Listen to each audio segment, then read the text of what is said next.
Hello, I've just filmed my first YouTube video, the one that you maybe are about to watch if you stick around long enough, and it's going to be going through 4 principles that I use to prioritise either glutes or quads, dependent on where you are dominant. It's a bit of a janky video, I won't lie to you, but I was sick of making excuses for not doing this. Like, I want to make YouTube, I want to make a longer form content, and you know, I wasn't going to do this because I was like, oh, I need to be in the gym to do it, and I was chucking excuses out. But I enjoy speaking to a camera, and I just feel like Instagram is very limited in terms of how long you can speak for, and people don't actually get to know me that well either. So yeah, YouTube is going to be my vice, hopefully to deliver a lot more value long form, because this is the stuff that I love talking about. It's why I do what I do, and I can talk about it for days on end. So YouTube would be a really great way to do that. So yeah, get on to the video, and I hope you enjoy it. So I'd say that feeling one muscle more than the other when you're training is pretty normal, especially at the start. What matters most is knowing how to bias the one that you want to grow the most. It's quite predictable that a lot of people would be more quad dominant when they first start the gym, because that's the muscle that we tend to just use more so in our daily life for like sitting, climbing the stairs, all of that jazz. So when it comes to the gym and your main goal is to grow your glutes and your hip thrusting your life away, like I did at the beginning, you're just going to get frustrated because your quads feel like they're working way more than your glutes are, and if that's you, just know that it's pretty normal. But how do you balance things out or bias different muscle groups? So here are 4 basic principles that can help you prioritise growth in the right places. Number 1, don't dwell or get frustrated on being dominant in one way or another. Number 2, prioritise the area you want to grow most through your exercise selection. Number 3, nail your form and execution and have faith that even if you can't feel it, it's biomechanically impossible for a muscle to not be working, provided the movement biases it correctly. That's a long one, sorry. Number 4, utilise higher rep ranges to practice your mind to muscle connection and burn the target muscle out. So if we cover the first point, so it was don't dwell or get frustrated by being either quad dominant or glute dominant, because something you don't know when you first train, because people don't tell you, is that beginners can't voluntarily recruit or feel certain muscle groups or muscle fibres yet, rather, because the neural pathways just aren't that developed. The same thing applies if you haven't been to the gym in a while. Those neural pathways that allowed you to feel certain muscles before can actually fade. And a lot of making progress at the gym is practicing your form and your intensity, and slowly over time you do start to feel certain muscles differently each time. And that is literally built purely through time and repetition of certain movements. Because being quad dominant is pretty predictable for most people when they begin training. I know I thought I was quad dominant at the beginning. That's down to the fact that your quads and lower back are used much more in daily life. So because you're using and accessing those muscle fibres a lot more, they are the ones you tend to feel the most when you do first start training. Things like climbing the stairs, sitting down. I remember I worked at McDonald's quite a lot, so I was lifting things a lot with like my lower back. I was using my quads a lot. So when I was going to the gym, it was natural that I'd feel those a little bit more. So when you feel a muscle working, that is just your brain sending a signal that it recognises. It doesn't mean that's the only muscle that's working. And beginners often assume, I feel my quads, so my glutes must not be doing anything. But that just isn't how the body works. A movement can still be loading the glutes, even if your brain hasn't learned how to recognise that tension yet. The muscle can grow without you consciously feeding every single rep. But for us as humans, we want that feedback, that we're doing something right, and the easiest way to know that is by feeling it, but that's not always the most reliable indicator. Another thing to remember that I feel is often misunderstood in this game is that advanced lifters have mastered this skill of switching on certain muscles and only using those muscles. A lot of the time though, they don't, especially not on big compound movements that work multiple muscle groups simultaneously. Circling back to my first point, at the beginning, your stronger muscles will naturally take over because they're simply more capable of shifting more weight. Most people, that means quads, lower back, or your adductors. And as the glutes start to strengthen over time and repetition, they get stronger and the balance shifts on its own. This is why your technique starts to improve and your target muscle becomes easier to feel over time. But you can't create that shift just by purely thinking about it. You create it by consistently getting stronger through, again, time, repetition, and certain exercises. So the goal is always to train with very good form, get as close as you can to failure, and let your body adapt over time.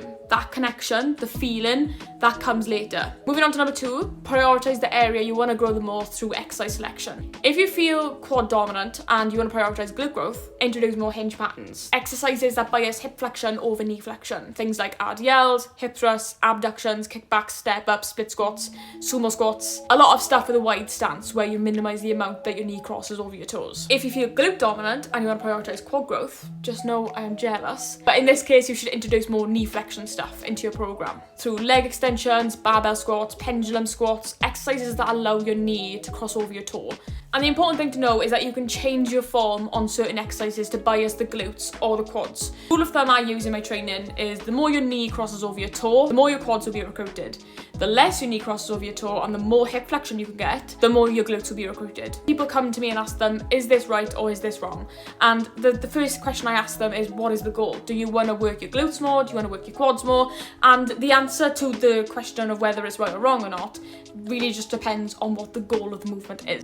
You're gonna have to forgive my janky setup, but I actually want to show you exactly what I mean with the glute bias and quad bias on a split squat. So we're gonna imagine that my back leg is on a bench. I really should have done this in the gym, but we're in my bedroom, so this is what we're working with. With a split squat, if you take a wider stance with your foot and your torso slightly bent over, you'll see that I'm promoting much more hip flexion, allowing your glutes to stretch as they come down. This is such a bad angle, but we're gonna go with it.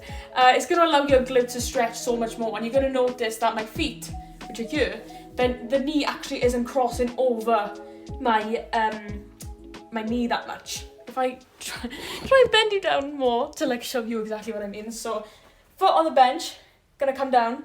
You're gonna notice that my knee is quite parallel to my foot, which is exactly what you want out of a glute bias movement, because my glute is going to be fully lengthened in this position. However, if I want to do more of a quad bias movement, it's really bad that I'm out of breath right now from just doing this, speaking and moving. That is all I'm doing, but again, we're going to roll with it. More of a quad bias movement then.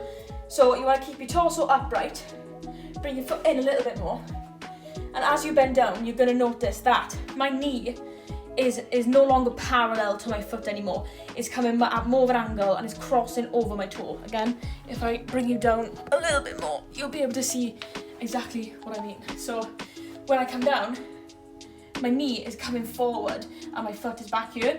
This is going to put a lot more bias on the quad. So as I come up, you're going to notice that the quad is working so much more. You'll be able to feel it so much more. So that's the two things you need to work on with a split squat. And it's the same with majority of exercises, right? So with a leg press, for example, with a sumo squat versus a goblet squat, all of these things, it basically is just dependent on how much hip flexion you're getting and how much knee flexion you're getting. So depending on what you want to target the most is what you should kind of aim for. I've also noticed that my coat is really messy in the back, so I do apologise for that. But I'm not going to re-record that because that felt like cardio, like that literally felt like cardio, but oh well. I actually had to take a break because I got so out of breath from doing those demonstrations for you, but we're back and we're going to move on to number 4. So the fourth one is going to be utilising higher rep ranges to practice your mind-to-muscle connection and burn the target muscle out. So a good place to start is for your first 2 sets, sticking to more so hypertrophy rep ranges. So set 1 can fall between 8 to 10 reps, then the second maybe 10 to 12.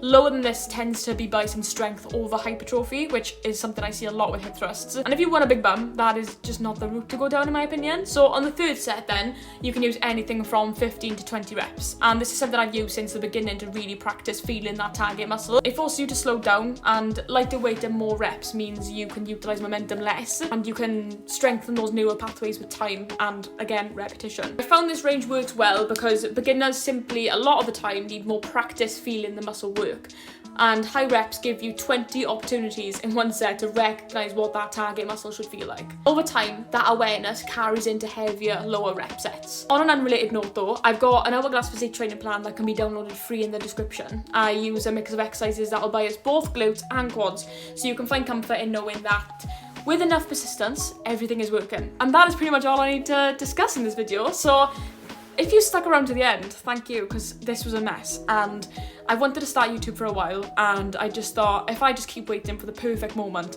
like for example earlier, I was like, oh, I can't film the YouTube video because I need to be in the gym. Oh, I can't film in the gym because I haven't got mics yet. And I just keep making these excuses up. So today I was just like, no excuses, you're gonna get it done. And if this makes it to YouTube, just know that I hope that it gets better. I don't want to keep doing exercise execution videos for you in my bedroom. We will move on to the gym. But yeah, thank you for sticking around, and hopefully see you in the next one.